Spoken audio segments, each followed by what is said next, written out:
महाराष्ट्र में अगले साल होने वाले लोकसभा चुनाव के लिए महाविकास आघाड़ी का सीट शेयरिंग का फार्मूला तय हो गया है। इस फार्मूले के तहत ठाकरे गुट को लड्डू और कांग्रेस को डच्चू दिया गया है। सूत्रों से मिली जानकारियों के मुताबिक कुल 48 सीटों में से ठाकरे गुट 21, एनसीपी 19 सीटों पर और कांग्रेस 8 सीटों पर चुनाव लड़ेगी। जाहिर सी बात है कि कांग्रेस की ओर से रिसेंटमेंट के स्वर बाहर आएंगे, क्योंकि 5 से 6 सीटें ऐसी हैं जिनमें आम सहमति नहीं हो पाई है। इसलिए इन 5-6 सीटों पर अदला बदली हो सकती है और अनुमान है कि कांग्रेस को 10 सीटों पर राजी कर लिया जाएगा।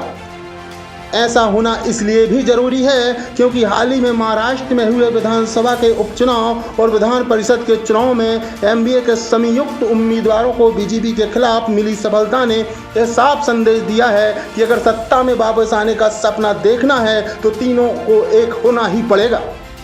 अलग अलग राह कर यह फिलहाल नामुमकिन है। मुंबई की बात की जाए तो इसके 6 में से 4 सीटों पर ठाकरे गुट, 1 पर कांग्रेस और 1 सीट पर एनसीपी चुनाव लड़ेगी। दूसरी तरफ बीजेपी भी तीसरी बार सत्ता स्थापित करने के लिए अपना पूरा जोर लगाने वाली है। बीजेपी ने इस बार अपनी रणनीति में काफ़ी फेरबदल किया है। 2019 के लोकसभा चुनाव के मुकाबले 2024 के लोकसभा चुनाव में सीन बहुत अलग होगा। पिछली बार बीजेपी और शिवसेना का गठबंधन था, इस बार बीजेपी और शिवसेना का गठबंधन है, लेकिन यह एकनाथ शिंदे की शिवसेना है। ठाकरे गुट महाविकास आघाड़ी के साथ है, यानी हिंदुत्व का वोट महाराष्ट्र में बढ़ चुका है। पिछली बार 48 में से बीजेपी को 23 सीटों पर जीत मिली थी। 18 सीटों पर शिवसेना ने जीत हासिल की थी। एनसीपी को 4 सीटों से संतोष करना पड़ा था। कांग्रेस और एमआईएम को 1-1 सीटों पर जीत मिली थी, लेकिन बीजेपी ने इस बार 48 सीटों पर जीत का लक्ष्य रखा है। ऐसे में साफ है कि बीजेपी की नज़र ठाकरे गुट की सीटों पर होगी।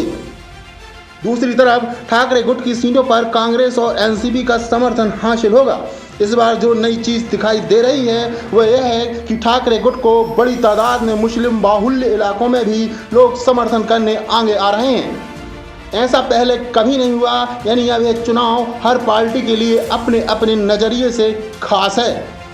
ठाकरे गुट को अपना दमखम वापस लाना है, वरना अस्तित्व का संकट है। बीजेपी को हिंदुत्व के वोट को बांटने से बचना है। बीजेपी को यह भी साबित करना है कि पीएम मोदी का नाम महाराष्ट्र में भी चलता है। हालांकि बीजेपी के पास प्लस पॉइंट है कि उसके पास शिंदे की शिवसेना का साथ है और चुनाव आयोग ने भी शिंदे गुट को शिवसेना का नाम और निशान दे दिया है। फिलहाल अब देखना यह है कि यह वोटरों के दिल में कितना उतर पाया है। वही एनसीपी के लिए यह चुनाव इसलिए ज़रूरी है क्योंकि शरद पवार को बार बार देश के सबसे बड़े नेताओं में से एक के तौर पर प्रोजेक्ट किया जाता है।